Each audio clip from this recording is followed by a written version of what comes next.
So is there any tips that you do that you could share with another business owner that help you get those good reviews? Yeah. So I guess first and foremost, if you're not thinking about it, or you think it's like, doesn't really matter, I get enough word of mouth or whatever, it matters.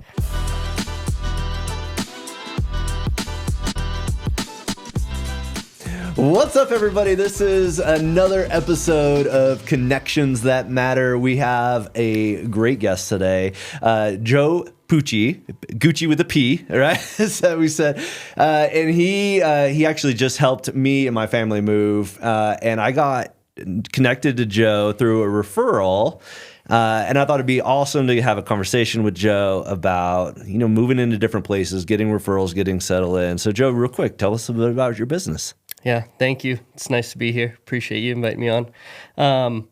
We own a moving company. It's Choice Moving. We have a location in Fort Collins and one down in Denver. And, we're trying to give people the best moving experience they've ever had. It's basically what we do. So if people not have, there's let's call my friends and I'll buy you pizza and beer. Lasts for a little while, and then you start to get into your fourth, fifth move or whatever. You just start to get older and, it's not worth the risk for most folks, or your friends all moved, whatever it is. Everybody gets to a point where they're like, I'm ready to have someone else take over this. Some people just accumulate a ton of stuff. You have kids. So, yeah. Well, and anytime you have a life transitions,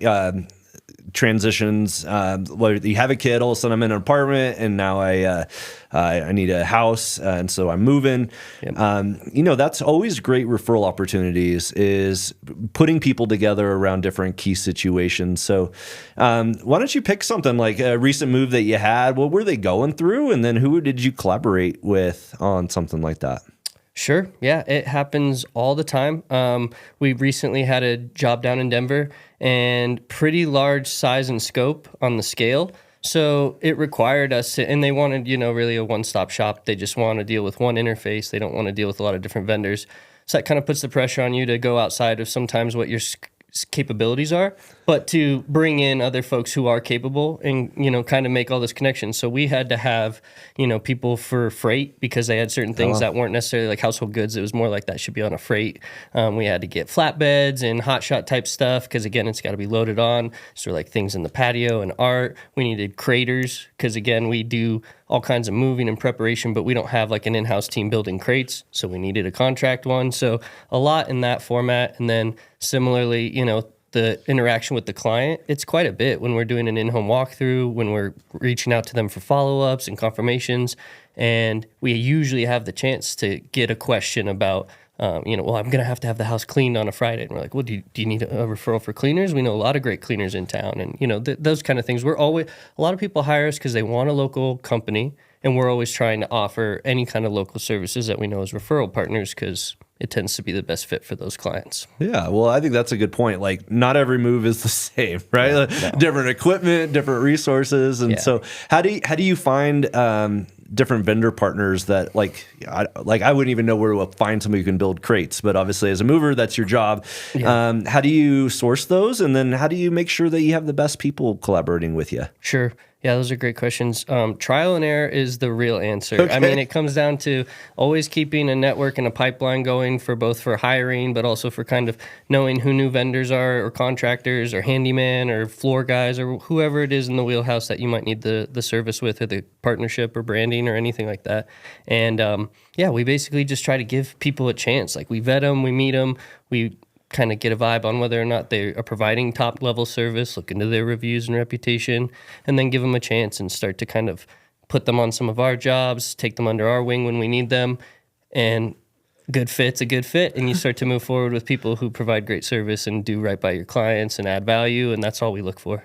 Do you have people trying to get on your list or work with you, or they Sure. market to moving companies? Mm-hmm. And okay, cool. What are the people that stand out? So if you're trying to get on someone's Sure. list, what are some things they do that separate themselves? Yeah, so a lot of adjacent services. So another moving company is not going to necessarily reach out and try to partner up with me, although it has happened with big scale things we have. But typically it's like a packer or someone who specializes in organizing and pre-move kind of setup. They're going to reach out and say, I do X, Y, and Z. I need movers sometimes because I can't handle that size and scope. What can you do? Again, specialty things. So we do lots and lots of pianos in different sizes and scopes. Once you're like needing a baby grand moved up glass stairs, we're going to outsource that. And we've had piano specific companies or gym fitness equipment. They reach out and say, this is what we do if you don't want to do it. And that's a nice, area to kind of be able to outsource, because sometimes their specialty is just worth it. Awesome. Well, yeah, give me an example of somebody that you're collaborating with that is your favorite. You've done multiple jobs together. Maybe you've referred or got referrals from. You can shout out their name, and then also what do they do specifically that made you think of them?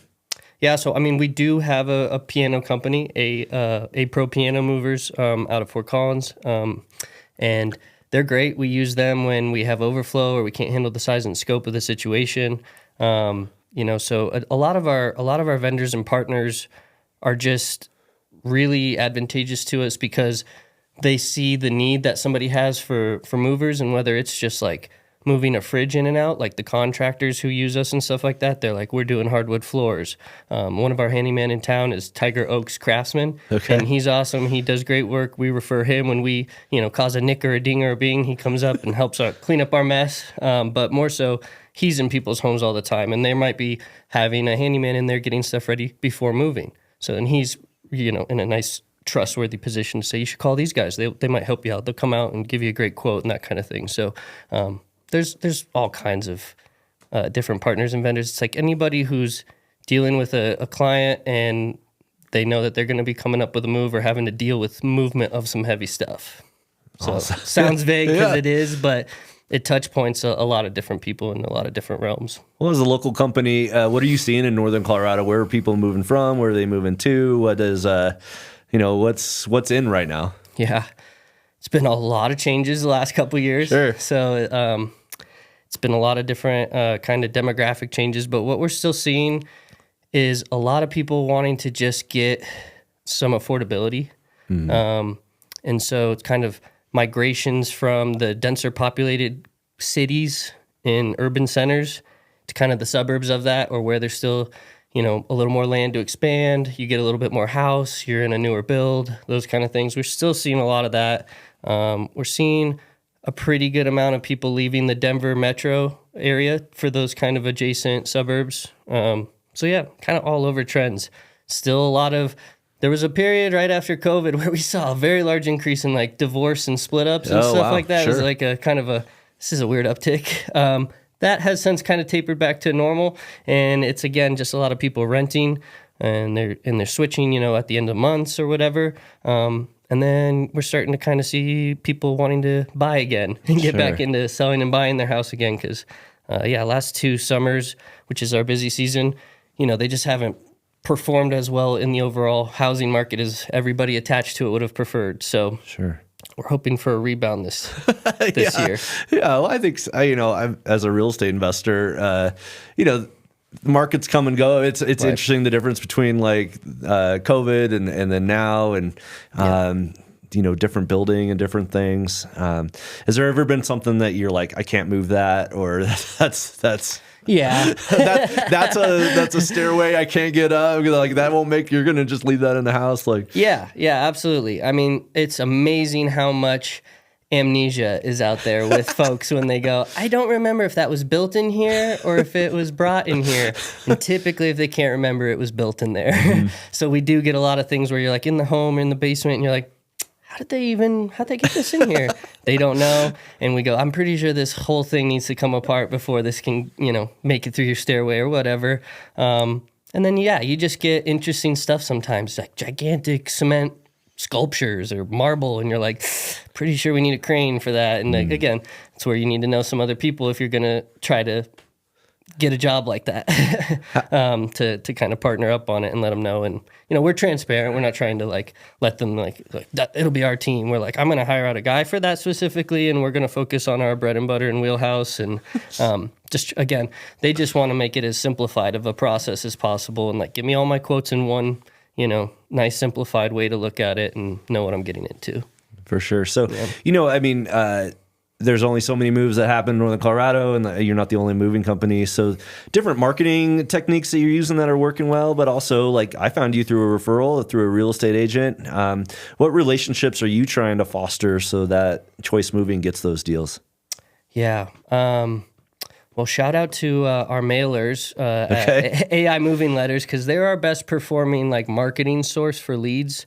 Okay. As far as just a direct thing that's pretty straightforward to track. So those help a lot for getting out to folks. But as far as referral partners, you kind of nailed it. Real estate agents are probably at the top because they're the most directly interfacing with a client who's looking to buy or sell a home.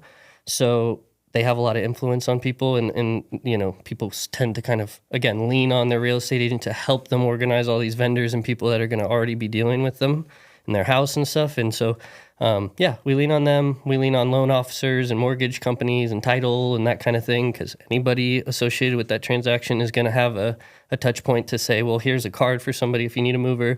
And then kind of your next in line are people who are also really close in the space, like your move-in coordinators or your receptionists at big apartment complexes, and especially in Denver, the high-rise condos where you might have, you know, hundreds of units in one building, and there's one gal or guy sitting at a desk all day just providing that information to the residents at the building.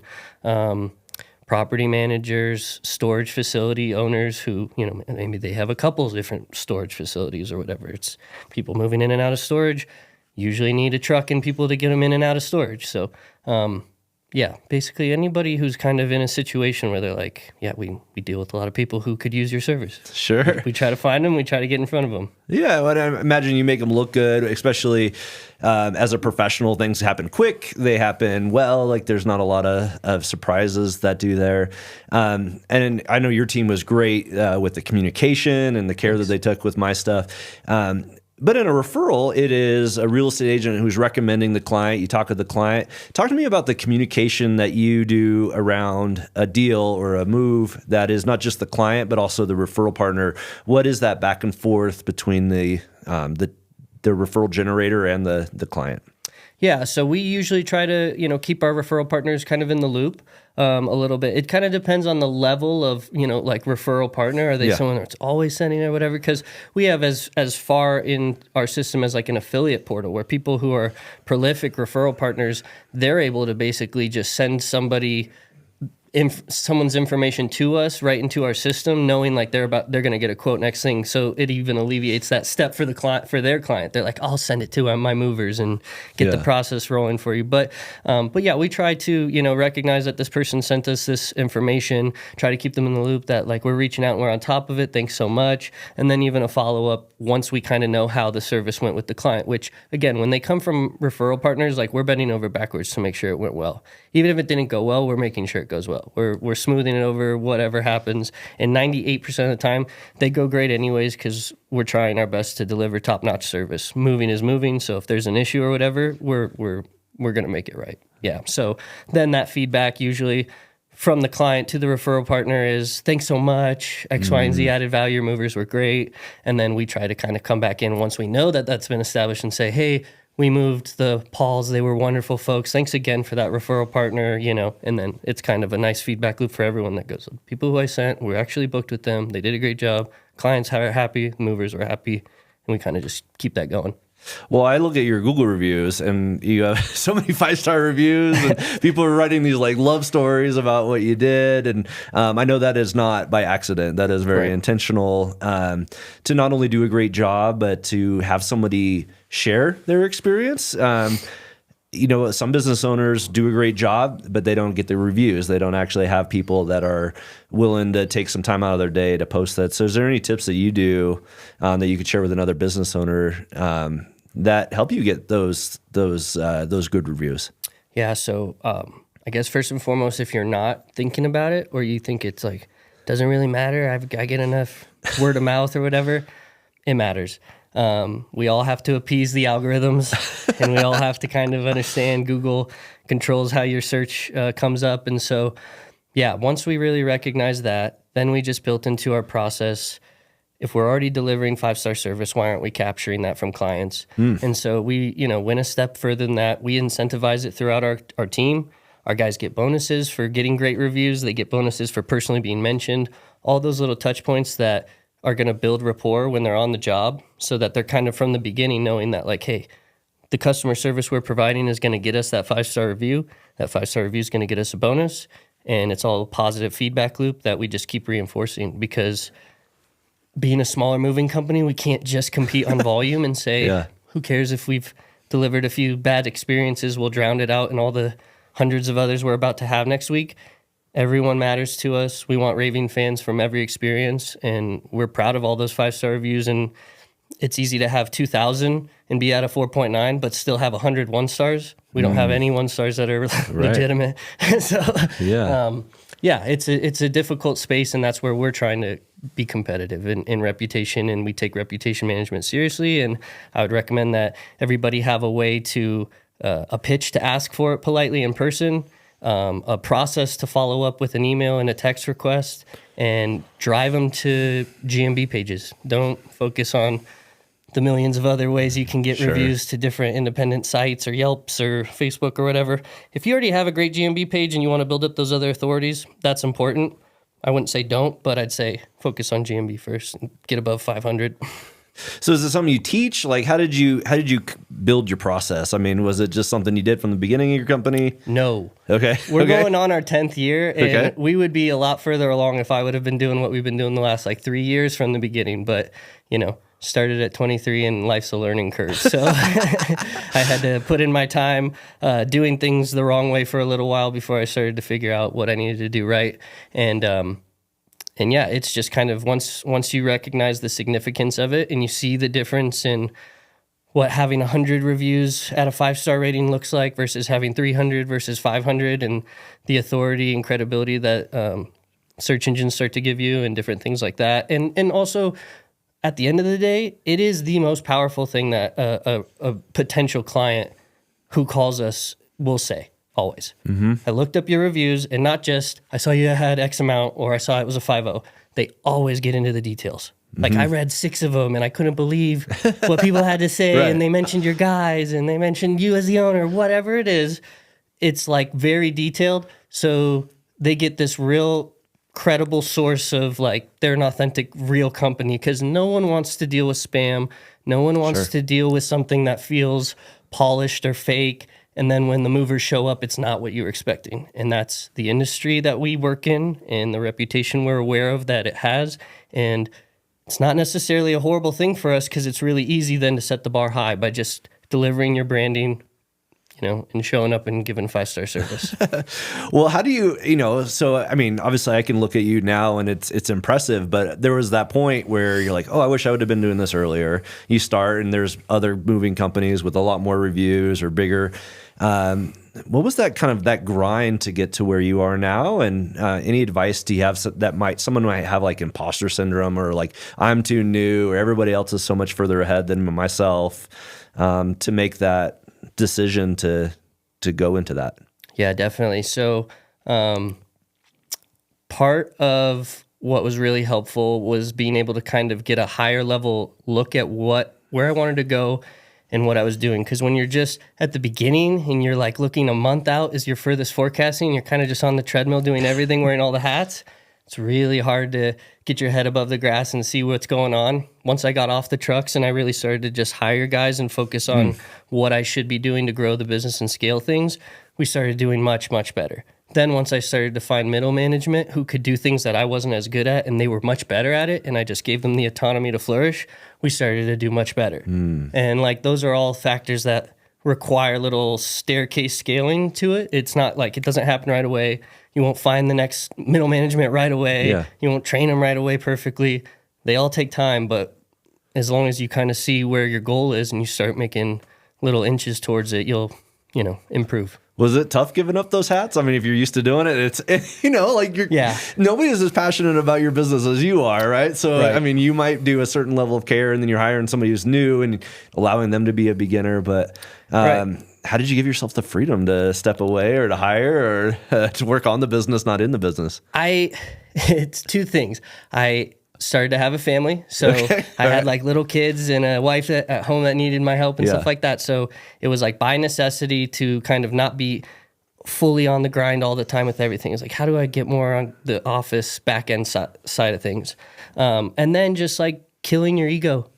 Really, like Sure. killing your ego in a healthy way is important, because even at the beginning, like you're selling the job, then you do the job, and then you get the 5-star review. You feel great about the whole thing from start to finish, and then you build up this idea that someone else isn't going to do it as good as me, they won't care as much as me or whatever. Sure. Then I'd hire some guy who's an experienced mover, and he'd be teaching me.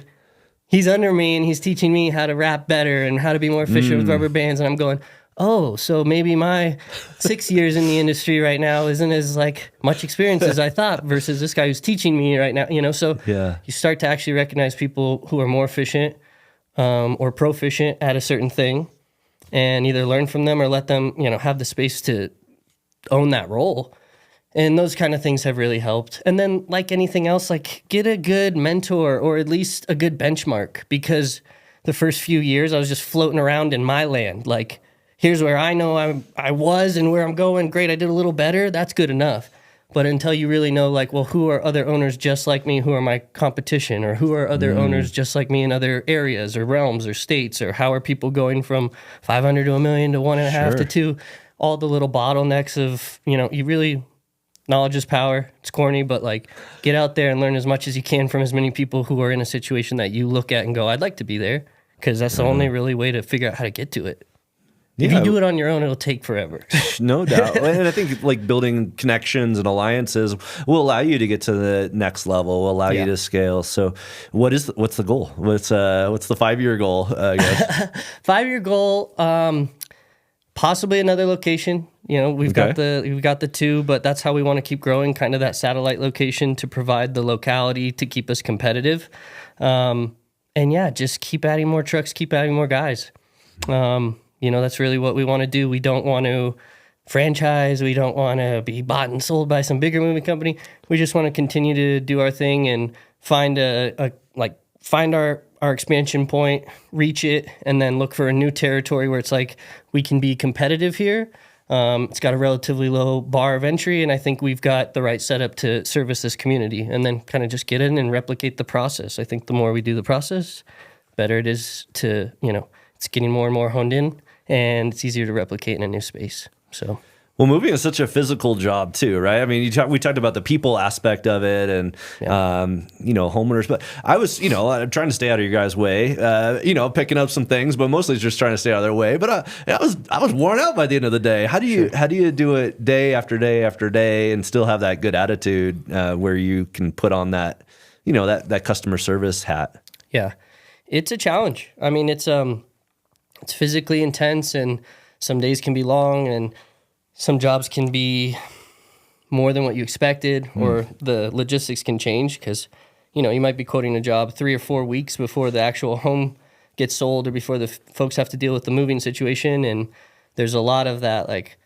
I didn't end up selling what was in the garage. Did I forget to show you the 2 storage sheds? Whatever it is. So like great movers who are on the jobs and can do this long term, their mindset is super flexible. They don't go to work with a super rigid, this is what it'll be, because if you do that, you'll be disappointed more than not. And you just learn to be very flexible. You learn to lift and get through the day safely, because you're going to be doing it back to back to back. And really, like anything else, your body gets conditioned. Yeah. I mean, it's really weird. You don't have to, we used to hire like football players from CSU and get like huge buff dudes and stuff, and they burn out quickly or don't like to do stairs, like apartments and stuff. So you're not bench pressing in this type of work, but you're working all day. So somebody who gets their body accustomed to just like the movement and the grind of it all the time, and then, being smart and knowing when you might be dealing with an injury, taking some time. We kind of break up people's schedules, so they're not typically doing like 4 or 5 days of long hours in a row.